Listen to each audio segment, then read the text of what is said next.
Berikut ini adalah video tutorial cara pembuatan sabun cair yang merupakan luaran dari program hibah pengabdian masyarakat lintas departemen yang melibatkan Departemen Kimia, Departemen Fisika, dan Departemen Matematika, Fakultas Matematika dan Ilmu Pengetahuan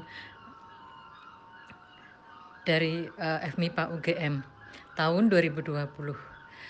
Video tutorial ini diharapkan dapat menjadikan pedoman bagi para ibu rumah tangga maupun istri petani minyak nilam di Desa Gerbosari Kulon Progo untuk mengisi waktu luang sekaligus untuk memberikan keterampilan yang nantinya dapat dijadikan sebagai keterampilan tambahan dalam upaya mencukupi kebutuhan sabun cuci tangan terutama saat pandemi, sekaligus juga dapat dijadikan sebagai keterampilan yang dapat membantu pemasukan rumah tangga. Jadi nantinya akan kami bimbing dan kami bina sampai bagaimana cara menghitung nilai ekonomisnya untuk dikomersialkan. Demikian, silakan disaksikan video tutorial cara pembuatan sabun cair pencuci tangan yang praktis, ekonomis, dan mudah. Alat-alat yang diperlukan antara lain kompor yang biasa tersedia di rumah, itu bisa digunakan. Kemudian termometer, bisa termometer digital seperti ini ataupun termometer alkohol, itu tidak apa-apa, harganya tidak terlalu mahal. Kemudian panci, timbangan, bisa timbangan digital seperti ini atau timbangan kue juga bisa. Kemudian ada gelas takar, yang paling penting itu adalah adanya satuan mililiter di gelasnya, sehingga bisa dilakukan pengukuran.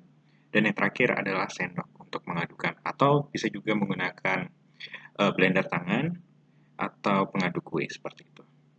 Untuk bahan-bahan yang diperlukan, pertama kita menggunakan minyak kelapa, kemudian ada minyak nilam, di mana minyak kelapa ini akan kita gunakan secara dominan, lebih dominan dibanding minyak nilam.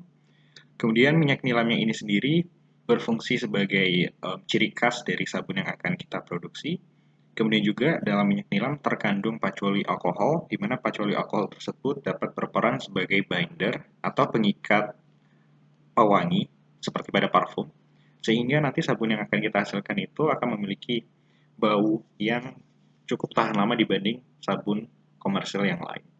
Kemudian kita akan menggunakan larutan KOH yang kita buat dengan cara menimbang 380 gram padatan KOH, dapat dibeli di toko kimia, kemudian dicampurkan dengan 1140 gram atau sekitar 1 liter ditambah 140 ml air suling. Air suling juga dapat dibeli di toko kimia. Perlu diperhatikan bahwa untuk pembuatan sabun, air suling lebih dianjurkan dikarenakan kandungan dari kesadaran airnya yang sangat rendah. Padatan KOH dimasukkan ke dalam air dan tidak sebaliknya. Seperti itu cara mencampurkannya dan tinggal diaduk hingga larutannya menjadi bening. Kemudian kita memerlukan larutan asam sitrat yang dibuat dengan cara mencampurkan 4,6 gram asam sitrat dengan 18,4 gram air suling. Caranya juga sama, asam sitratnya dimasukkan ke dalam air suling. Asam sitrat dapat dibeli dengan produk seperti ini, cap gajah. Kemudian air suling itu sendiri,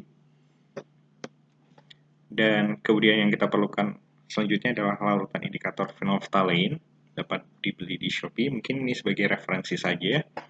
Larutan indikator ini digunakan untuk mengetes pH-nya, apakah sabun kita sudah netral pH-nya atau belum. Yang terakhir adalah pewangi. Mungkin sedikit informasi saja, ini merupakan salah satu website dari penyedia pewangi, Banaran Soap. Untuk metode yang akan kita jelaskan nanti, kita mereferensi banyak dari website ini, Banaran Soap. Oke, untuk metode garis besar bisa dilihat dari diagram ini. Pertama kita mulai dari persiapan alat dan bahan tadi. Terutama di bahan, kita perlu menyiapkan larutan KOH, larutan asam sitrat, larutan indikator phenolphthalein, dan sebagainya. Jika sudah siap alat dan bahan, kita move on ke pembuatan soap base atau prekursor sabun yang saya tandai dengan warna kuning, dan dilanjutkan jika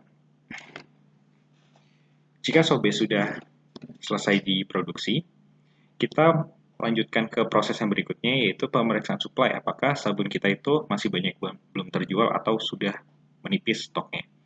Sekarang jika misalkan stoknya masih banyak, kita bisa menyimpan sabun tersebut dalam bentuk soap base. Soap base ini padatan, dia tahan lama, bisa disimpan di kulkas untuk masa penyimpanan yang jauh lebih lama lagi.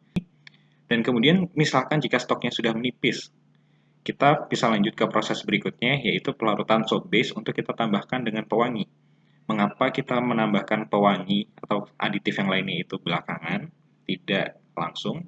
Karena pewangi itu baunya mudah hilang. Jika misalkan disimpan terlalu lama, baunya mungkin tidak fresh seperti baru dibuat, sehingga kita memberikan aditif itu belakangan ketika akan dijual, seperti itu. Oke, sekarang kita ada di tahap larutan soap base yang ditandai dengan warna merah.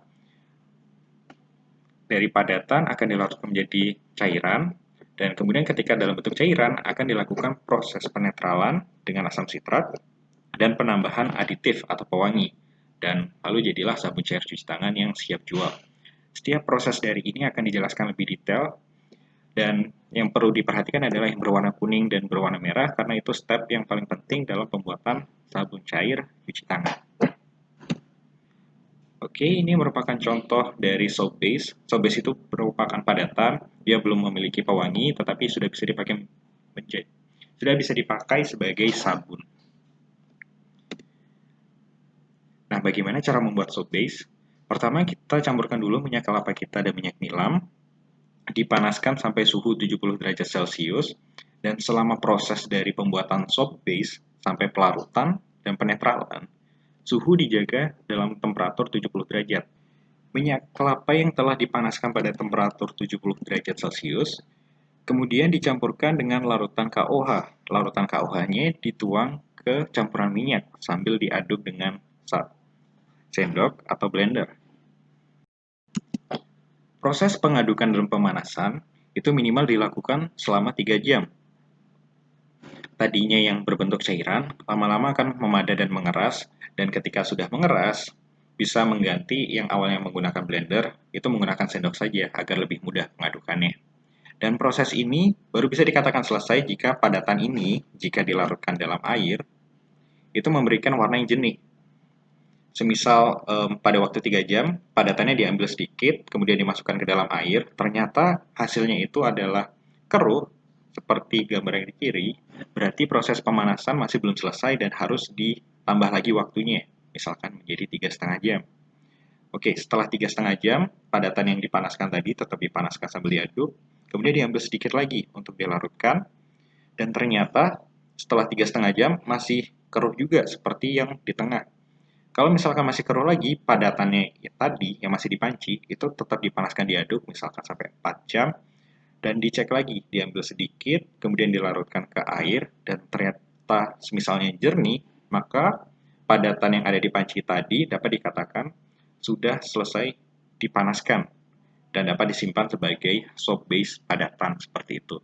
Soap base tersebut dapat disimpan di kulkas untuk masa penyimpanan yang jauh lebih lama dan lebih awet.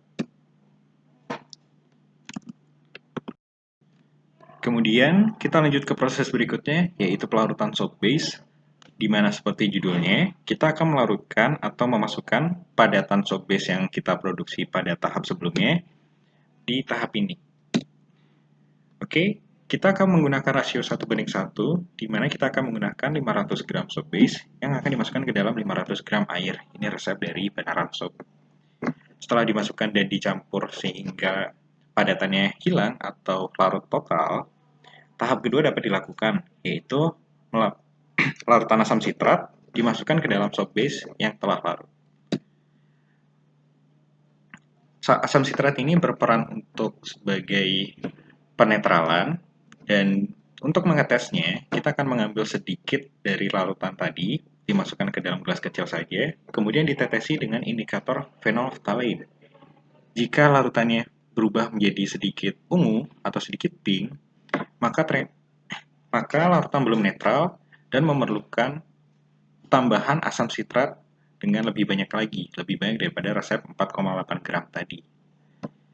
Dan jika dites lagi sudah netral, maka sabun dapat ditambahkan aditif, yaitu pewangi, seperti essential oil, dan kemudian sabun telah siap digunakan dan siap dipasarkan.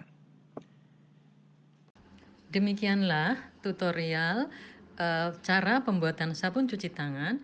Harapan kami peruntukkan terutama bagi istri-istri atau ibu-ibu PKK, para petani nilam di Desa Gerbosari, Kulon Progo, Yogyakarta. Setelah menyaksikan video ini, kami sangat mengharapkan di bawah bimbingan Ibu Lurah Desa Gerbosari, masyarakat ibu-ibu PKK atau istri petani minyak nilam ini dapat mempraktekkan pembuatan sabun cair pencuci tangan yang nantinya sangat akan bermanfaat bagi memenuhi pemenuhan kebutuhan akan sabun cuci tangan itu sendiri, dan juga dapat dijadikan keterampilan untuk menambah income bagi keluarga. Terima kasih.